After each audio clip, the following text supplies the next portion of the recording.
ሰላም ጤና ይስጥልን ውድ ቤተሰቦቻችን ቃል ስፖርት ዩቲዩብ ቻናል ላይ ትገኛላችሁ።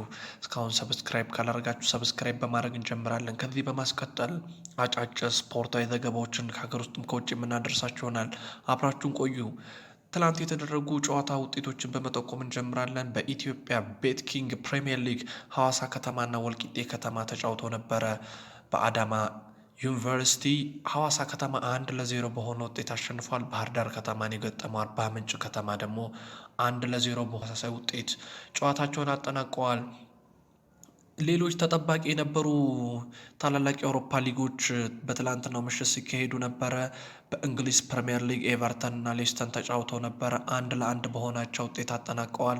ኒውካስል እና ክሪስታል ፓላስ ተጫውተው ነበር። ኒውካስል ዩናይትድ 1-0 በሆነ ውጤት ሲያሸንፍ መሪነቱን በሊቨርፑል ተቀምጦ የነበረው ማንቸስተር ሲቲ ከ24 ሰዓት በኋላ ወደ መሪነቱ ተመልሷል። ብራይተንን 3-0 በማሸነፍ ምሽት ስታንፎርድ ብሪጅ በጉጉት ሲጠበቅ የነበረው የለንደን ደርቢ በአርሰናል 4-2 አሸናፊነት ተጠናቋል። ሰፊ ትንታኔ ይኖረናል በዚህ ጨዋታ ዙሪያ። በስፔን ላሊጋ አትሌቲኮ ማድሪድ እና ግራናዳ 0-0 ተለያይተዋል። ሴልታ ቪጎ ደግሞ ከሄታፌ ተጫውተው ነበረ በሜዳውና በደጋፊ ፊት። ሴልታ ቪጎ 2-0 በሆነ ውጤት በሄታፌ ተሸንፏል። ኦሳሱናን የገጠመው ሪያል ማድሪድ 3-1 አሸንፏል። ካሬም ቤንዜማን የተመለከተ ጉዳይ ይኖረናል። ግብ አላስቆጠረም ለምን የሚለው እናያለን። በጣሊያን ሴሪ ዩዲኒዜ እና ሳሌሬንታና ተጫውተው ነበረ። ሳሌሬንታና 1-0 በሆነ ውጤት አሸንፏል። በኮፓ ኢታሊያ ጁቬንቱስ የኢንተር ሚላን ለፍጻሜ ተፋላሚ መሆኑን አረጋግጧል። ልክ እንደ ኢንተር ሚላንን የሚገጥመው በፍጻሜው በጉጉት ሲጠበቅ ነበረው እንግዲህ ዩቬንቱስ መሆኑ ተረጋግጧል። በፈረንሳይ ሊግ ፍጻሜ ተገኝቶለታል። አንገርስን የገጠመው ፒኤስጂ 3-0 አሸንፏል። መባፔ ጎል አስቆጥሯል። አሁንም እጅግ ቁጥራዊ መረጃዎቹ የመባፔ ዘንድሮ ዓመት የሚገርሙ ናቸው። ስለ መባፔ የምንላቸው ይኖራል። እንግዲህ ፒኤስጂ ሻምፒዮን ሆኗል፣ እንመለከተዋለን። ሌሎች አጫጭር ጉዳዮችን ስንመለከት አርሰናል እና ቼልሲን ወደ ተመለከተው ስናልፍ ቼልሲን የገጠመው አርሰናል ቡካዮ ሳካ፣ ኢሜል ስሚዝሮ እና ኤዲ ኒኬታ ሁለት ግቦችን ታግዞ ጨዋታውን 4-2 በሆነ ውጤት አሸንፏል። የቼልሲን ከሽንፈት ያልታደጉ ሁለት ግቦችን ቴሞ ቨርቨር እና አዝብሊኬታ ናቸው ያስቆጠሩት። ቨርነር ከጉዳት መልስ እንግዲህ ክለቡን እየጠቀመ ይገኛል። ግቦችንም እያስቆጠረ አሲስትም እያደረገ ነው። ነገር ግን ትላንትና ክለቡን መታደግ አልቻለም ማለት ነው። ሜሰን ማውንት 100ኛ የእንግሊዝ ፕሪሚየር ሊግ ጨዋታውን አድርጓል። ቼልሲ እንግዲህ ሜሰን ማውንት ጥሩ አቋም ላይ ይገኛል። በተለይም ደግሞ ከወጣቶች ማሳደጊያ ያሳደገው ፍራንክ ላምፓርድ ነበር። አሪፍ ቆይታን በቼልሲ እያደረገ 100ኛ ጨዋታውን ደርሷል ማለት ነው። ማርቲን ኦዲጋርድ በዘንድሮው የውድድር ዓመት በእንግሊዝ ፕሪሚየር ሊግ ላይ በ10 ግቦች ላይ ቀጥተኛ ተሳትፎን ማድረግ ችሏል። ስሚዝሮ ደግሞ በዘንድሮው የውድድር ዓመት 10ኛ የእንግሊዝ ፕሪሚየር ሊግ ግቡን ነው ማስቆጠር የቻለው። አዲሰን ኒኬታ በዘንድሮ የውድድር ዓመት በሁሉም ውድድሮች ላይ 7 ግቦችን አስቆጥሯል። ቡካዮ ሳካ 10ኛ የእንግሊዝ ፕሪሚየር ሊግ ግቡን ማስቆጠር ችሏል። ውጤቱን ተከትሎ ቼልሲ በ62 ነጥብ 3ኛ ደረጃ ላይ ሲቀመጥ፣ አርሰናል ደግሞ በ57 ነጥብ 5ኛ ደረጃ ላይ መቀመጥ ችሏል። አርሰናል አሻሽሏል። ሌላኛው በተመሳሳይ ሰዓት የተካሄደው በብራይተን እና በማንቸስተር ሲቲ መሀል ነበረ። ብራይተንን የገጠመው ማንቸስተር ሲቲ በሪያድ ማህሬዝ፣ ፊልፎደን እና በርናንዶ ሲልቫ ግቦች ታግቶ 3-0 በሆነ ውጤት ጨዋታውን ማሸነፍ ችሏል። ከቨን ደ ብሮይና ለማንቸስተር ሲቲ 300ኛ ጨዋታውን በሁሉም ውድድሮች ላይ ማካሄዱን ችሏል። ፊልፎደን በዘንድሮ የውድድር ዓመት 12ኛ ግቡን ማስቆጠር ሲችል፣ ሪያድ ማህሬዝ በአንጻሩ በዘንድሮ የውድድር ዓመት በ31 ግቦች ላይ ቀጥተኛ ተሳትፎ ነበረው። ውጤቱን ተከትሎ ማንቸስተር ሲቲ በ77 ነጥብ ሊጉን መምራት ሲጀምር፣ ብራይተን 40 ነጥብ ይዞ ይገኛል ማለት ነው። ሌሎች መረጃዎችን እንዲሁ ስንመለከት አርሰናልና ቼልሲን በተመለከተ በስታንፎርድ ብሪጅን ያደረጉትን ያለፉትን 3 ጨዋታዎች ሽንፈት አልገጠማቸውም። አርሰናሎች 1-0 በሆነ ውጤት በማሸነፍ እንዲሁም የመጨረሻውን ጨዋታ ደግሞ 4-2 በሆነ ውጤት በማሸነፍ በመጨረሻዎቹ 3 ጨዋታዎች 7 ነጥብ ከስታንፎርድ ብሪጅ አግኝቶ 2 ብቻ ነው ጥሎ የወጣው። አርሰናል በስታንፎርድ ብሪጅ ላይ ግሩም ብቃት አለው። ጁቬንቱስን ወደ ተመለከተው ጉዳይ ስናመራ ጁቬንቱስ 2-0 በማሸነፍ ወደ ቀጣዩ ዙር ማለፉን አረጋግጧል። በኮፓ ኢታሊያ ከኢንተር ሚላን ጋር የፍጻሜ ጨዋታ የሚኖራቸው ይሆናል ማለት ነው። በደርሶ መልስ ውጤት 2-0 አሸንፏል። በርናንዴስቺ ነበር 32ኛው ደቂቃ ላይ ለዩቬንቱስ ማሸነፊያ ግብ ያስቆጠረው። ቡካዮ ሳካን በተመለከተው ጉዳይ ስናመራ 32 ጨዋታዎችን አድርጎ 10 ግልና 5 አሲስት በማድረግ በፕሪሚየር ሊጉ ላይ እንግዲህ አርሰናልን በከፍተኛ ደረጃ መሻሻል ውስጥ እንዲገባ ካደረጉ ወጣት ተጫዋቾች አንዱ መሆን ችሏል።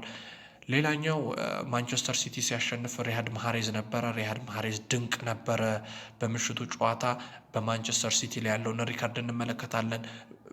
ከዛ በማስቀጠል በፕሪሚየር ሊጉ ለመጀመሪያ ጊዜ ሁለት የአርሰናል ከ21 ዓመት በታች ተጫዋቾች ከ10 በላይ የሊግ ጎሎችን አስቆጥሯል። ቡካዮ ሳካ እና ስሚዝሮ ናቸው ይህንን ማድረግ የቻሉት። የፈረንሳይ ሊግ ፍጻሜውን አግኝተዋል። ሻምፒዮኑ ታውቋል።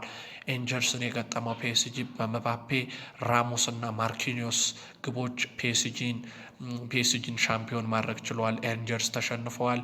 ፒኤስጂ ራሞስ ሁለተኛ ግቡን እንግዲህ ያስቆጥሯል ከሪያል ማድሪድ ከመጣ በኋላ ማለት ነው።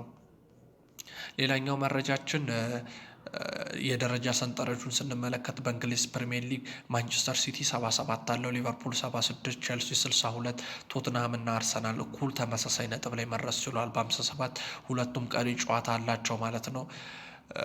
የትላንትና ምሽቱን ጨዋታ ተከትሎ አርሰናል ደረጃውን ለማሻሻል እና በሻምፒዮንስ ሊግ ለመሳተፍ ከፍተኛ እድል አግኝቷል። ኒኪታ ለመጀመሪያ ጊዜ በሊጉ ለአርሰናል 2 ጎል በአንድ ጨዋታ ላይ ማስቆጠር ችሏል። በአንጻሩ በቼልሲ በኩል ሮሜሎ ሉካኮ ተቀይሮ እስኪወጣ ድረስ 22 ኳሶችን ብቻ ነበር የነካው።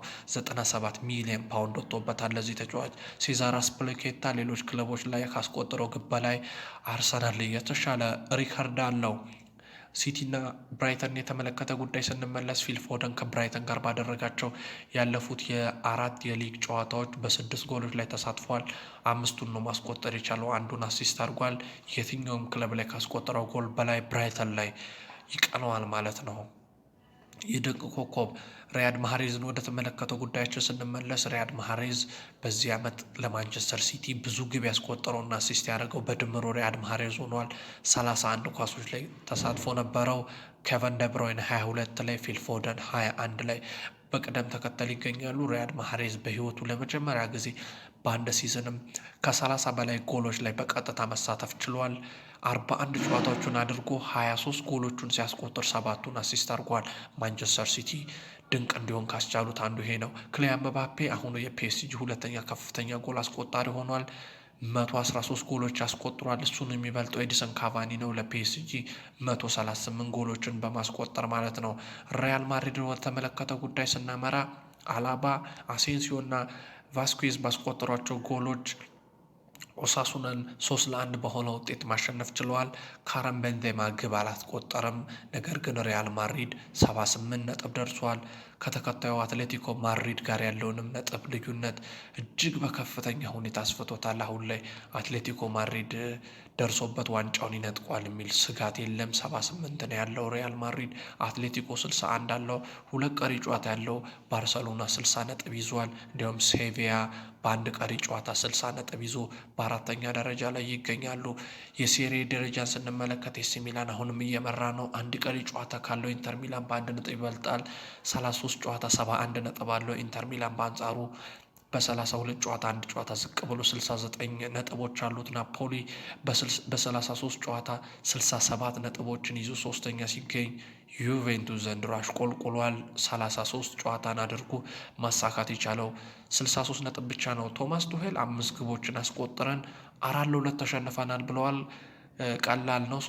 3 ጎሎች ራሳችን ላይ እንዳስቆጠረን ነው የምንቆጥረው። እናም 2 የተለመዱ ጎሎች ናቸው የተቆጠሩብን ብለዋል። የቡንደስሊጋ ደረጃ ስንጠርዝ ስንመለከት 30ኛ ሳምንት ላይ ደርሷል።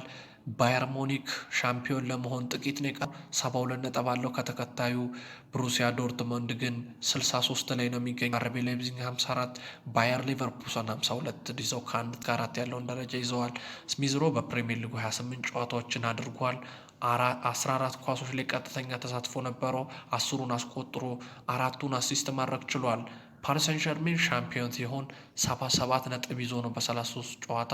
ከተከታዩ ማርሴ ጋር ያለው ነጥብ ልዩነት እጅግ በጣም ሰፊ ነው። 62 ነው ያለው። ማርሴ ሻምፒዮን ሆኗል። ፓሪስ ሰን ዠርሜን ካረም ቤንዜማ በትላንትናው ምሽት በ7 ደቂቃዎች 2 ፔናልቲዎችን ስለሳተ ነው እንግዲህ ካረም ቤንዜማ ጎል ሳያስቆጠር ያለፈው። ካረም ቤንዜማ ካለፉት 5 የቅጣት ምቶች 3ቱን አምክኗል።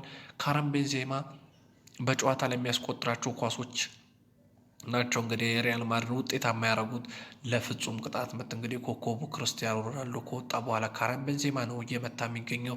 ሰርጂዮ ራሞስም ቦታውን ጥሎ ወጥቷል። በአጠቃላይ በእግር ኳስ ሕይወቱ በሪያል ማድሪድ መለያ 4 ፍጹም ቅጣት ምቶችን ሲስት 4ቱም የዚህ ውድድር ዓመት ናቸው። ድንቅ ብቃት ነበረ፣ ነገር ግን በፔናልቲ አልተሳካለትም። ፕሪሚየር ሊግ ቶፕ ስድስቶችን ስንመለከት ማንቸስተር ሲቲ፣ ሊቨርፑል፣ ቼልሲ እና ስፐርስ ይገኙበታል። አርሰናል እና ማንቸስተር ዩናይትድ 5ኛ እና 6ኛ ናቸው። አርሰናል እና ቶትንሃም ግን የተሻለ እድል አላቸው 4ኛ ሆኖ ለመጨረስ ከማንቸስተር ዩናይትድ አንጻር። ማንቸስተር ሲቲ እና ሊቨርፑል እንግዲህ ለዋንጫው እየተፎካከሩ ይገኛል። ካላቸው ቀሪ አንጻር ጨዋታ የቀራቸው ጨዋታ አንጻር ሲቲ የተሻለ እድል ያለው ይመስላል። ቀሪ ጨዋታዎችን ከተመለከትን ከዋትፎርድ፣ ሊድስ፣ ኒውካስል፣ ዌስትሃም፣ አስቶን ቪላ እና ወልቭስን ነው የሚያገኘው። ቶፕ 6 ውስጥ ማንንም አይገጥምም ማንቸስተር ሲቲ። በአንጻሩ ሊቨርፑሎች ኤቨርተንን ይገጥማሉ፣ ደርቢ ነው። ኒውካስል ከቶትናም አላቸው። ቶትናም ለሻምፒየንስ ሊግ እየተጫወተ ነው። አስቶን ቪላ፣ ወልቭስ እና ሳውዛምፕተን ይገጥማል። የተሻለ ይመስላል የማንቸስተር ሲቲ። ጊልበርቶ ሲልቫ አስተያየቱን ሰጥቷል። በትላንቱ ጨዋታ በጣም ጠቃሚ የሆነ ድል ነው እና የአርሰናል ደጋፊዎች አስደናቂ ነበራችሁ፣ ጨዋታው በኤሚሬትስ ነበር የሚመስለው፣ ለነበረው ድጋፍ እናመሰግናለን ብሏል። ቡካዮ ሳካ ከጨዋታው በኋላ አስተያየቱን ሰጥቷል። ወደ ሳጥን ውስጥ ለመግባት እየሞከርኩ ነበር፣ እናም አዝፒሊኩዌታ ለ5 ሰከንድ ያህል አቅፎ የያዘኝ፣ እናም አዎ መውደቅ ነበረብኝ በማለት አስተያየቱን ሰጥቷል። እንደሚታወቀው ሳካ ትላንትና በፕሮፌሽናል እግር ኳስ ሕይወቱ የመጀመሪያ ፍጹም ቅጣት ምቱን ማስቆጠር ችሏል። አርሰናል ከየትኛውም ክለብ በላይ እንግዲህ ቸልሲን በስታንፎርድ ብሪጅ ያሸነፈው ክለብ የሰሜን ለንደኑ አርሰናል ነው። 9 ጨዋታዎችንም ማሸነፍ ችሏል። በቸልሲ በኩል ሆሴ ሞሪኒዮ እና ቶማስ ቱሄል በስታንፎርድ ብሪጅ ያላቸውን ንጻሬ ስናይ ሞሪኒዮ 106 ጨዋታዎች 5ቱን ብቻ ነው የተሸነፈው በ106 ጨዋታ። ቶማስ ቱሄል ግን ከ25ቱ 5ቱን ተሸንፈዋል። ዩናይትድን ወደ ተመለከተው ጉዳይ ስናመራ ኤሪክ ተሃንግ የማንቸስተር ዩናይትድ አሰልጣኝ መሆኑ በቅርብ ይፋ እንደሚሆን ፋብሪዚዮ ሮማኒዮ አስተያየታቸውን ሰጥተዋል።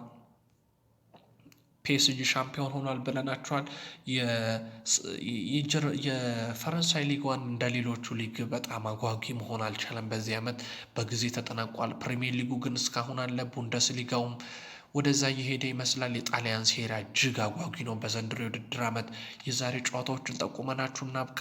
ሁሉንም ጨዋታዎች የምትከታተሉበትን ዌብሳይት የቴሌግራም ቻናላችን ላይ ታገኛላችሁ። በእንግሊዝ ፕሪሚየር ሊግ አንድ ጨዋታ ይደረጋል። ምሽት 3:45 በርንሌይ ከሳውዛምፕተን ሲገናኙ፣ በስፔን ላሊጋ 4 ጨዋታዎች ይከናወናሉ። ምሽቱ 2 ሰዓት ሁለቱ ሲካሄዱ ኤስፓኞል ከሪዮ ቫልካኖ እንዲሁም ሌቫንቲ ከሲቪያ ይጫወታሉ። ምሽት 3 ሰዓት ካዲዝ ከአትሌቲኮ ቢልባው ሲጫወቱ፣ ምሽት 4 ሰዓት ከ30 ሪያል ሶሴዳድ እና ባርሴሎና ይጫወታሉ። ባርሴሎና ተሸንፎ ነው በካዲዝ በካምፑኑ የመጣው። ዛሬ ምሽትስ ምን ይሆናል የሚለውን እንመለከታለን። ቃል ስፖርት ዩቲዩብ ቻናልን ተከታተላችሁ አብራችሁን ስለነበራችሁ እናመሰግናለን። ሰብስክራይብ በማድረግ ቤተሰብ እንድትሆኑ እየጠየቅን የዛሬውን አበቃ። መልካም ቆይታ